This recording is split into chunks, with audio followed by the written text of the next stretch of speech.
नमस्कार साथियों। चलिए आज के सफ़र की शुरुआत करते हैं आपके साथ। आज आपको जी के जीएस के कुछ महत्वपूर्ण प्रश्न करवाते हैं। वाल्मीकि टाइगर रिजर्व बताइए बिहार के किस जिले में स्थित है। वो कौन सा जिला है बिहार का जहां पर वाल्मीकि टाइगर रिजर्व स्थित है? तो वो है पश्चिमी चंपारण। ये पश्चिमी चंपारण है, यहाँ पे ये टाइगर रिजर्व स्थित है। बताइए भोजन पाचन की शुरुआत मानव शरीर में कहाँ से प्रारंभ होती है? तो याद रखना मुख से प्रारंभ होती है। कहाँ से प्रारंभ होती है? मुख से। कौन सी विटामिन में कोबाल्ट धातु पाई जाती है? बताओ भाई, कोबाल्ट धातु कौन से विटामिन में पाई जाती है? तो विटामिन बी 12। याद रखना विटामिन बी 12 में कोबाल्ट पाया जाता है। गोल्डन राइस में कौन सा विटामिन होता है? तो गोल्डन राइस में याद रखना विटामिन ए होता है। कौन सा विटामिन होता है? ए होता है। इसको भी आप अच्छे से याद रखिएगा। सबसे बड़ी कोशिका कौन सी है? बताओ जो सबसे बड़ी कोशिका है वो कौन सी है? तो शुतुरमुर्ग की जो कोशिका है ये सबसे बड़ी कोशिका कहलाती है। इसको भी आप अच्छे से याद रखिएगा। सबसे लंबी कोशिका कौन सी है? अभी आपने सबसे बड़ी कोशिका पढ़ी, अब आप पढ़ेंगे सबसे लंबी कोशिका कौन सी है। तो वो है न्यूरॉन्स। न्यूरॉन्स जो है ये सबसे लंबी कोशिका है। बताओ कौन सा विटामिन जल में घुलनशील है? अरे ये तो प्रश्न विटामिन से हो गया है, ये पता होना चाहिए। जल में घुलनशील कौन कौन से विटामिन होते हैं? तो विटामिन बी और सी जो हैं ये जल में घुलनशील होते हैं। बताइए जीव द्रव्य का नामकरण किसने किया? तो जीव द्रव्य का जो नामकरण है ये किसने किया? याद रखना ये पुरकिंजे ने किया है। कौन सा नाम है इनका? पुरकिंजे नाम है इनका। अच्छे से याद रखिएगा।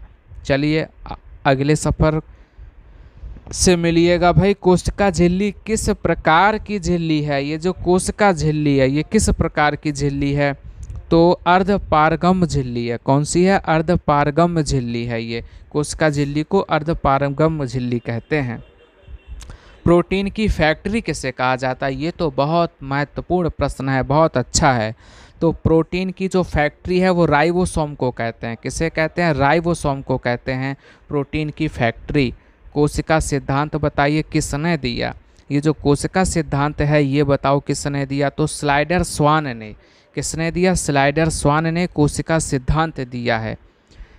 3 पेरेंट बेबी का संबंध किस कोशिकांग से है? बताओ भाई 3 पेरेंट बेबी का संबंध किस कोशिकांग से है? तो याद रखना ये इसका जो संबंध है ये माइटोकॉन्ड्रिया से है। किससे है? माइटोकॉन्ड्रिया से संबंध है। चलिए आगे बढ़ते हैं, अगले प्रश्न से आपको मिलवाते हैं। कौन सी धातु कमरे के तापमान पर द्रव अवस्था में रहती है? बताओ वो कौन सी धातु है जो द्रव अवस्था में रहती है? तो याद रखना ब्रोमीन है। कौन सी है? ब्रोमीन है। ये ऐसी धातु है जो कमरे के तापमान पर द्रव अवस्था में रहती है। कौन सी धातु कमरे के तापमान पर द्रव अवस्था में होती है? बताओ भाई वो कौन सी धातु है? तो याद रखना वो पारा है। कौन है? वो पारा है। चलिए आगे बढ़ते हैं, अगले प्रश्न से मिलिए भाई। अगला प्रश्न, कोशिका की आत्मघाती थैली किसे कहा जाता है? बताओ कोशिका की आत्मघाती थैली किसे कहा जाता है? तो वो है लाइसोसोम। क्या है वो? लाइसोसोम है। हाँ, लाइसोसोम को आत्मघाती थैली कहते हैं। इसको भी आप अच्छे से याद रखिएगा। चलिए आगे बढ़ते हैं। रक्त शुद्धिकरण का कार्य कौन करता है? बताओ भाई रक्त शुद्धिकरण का कार्य कौन करता है? तो ये तो काम किडनी का है। ये तो आपको पता भी होना चाहिए कि रक्त शुद्धिकरण का कार्य किडनी का है। किसका है? ये कार्य किडनी का है। चलिए अगले प्रश्न से मिलिए भाई।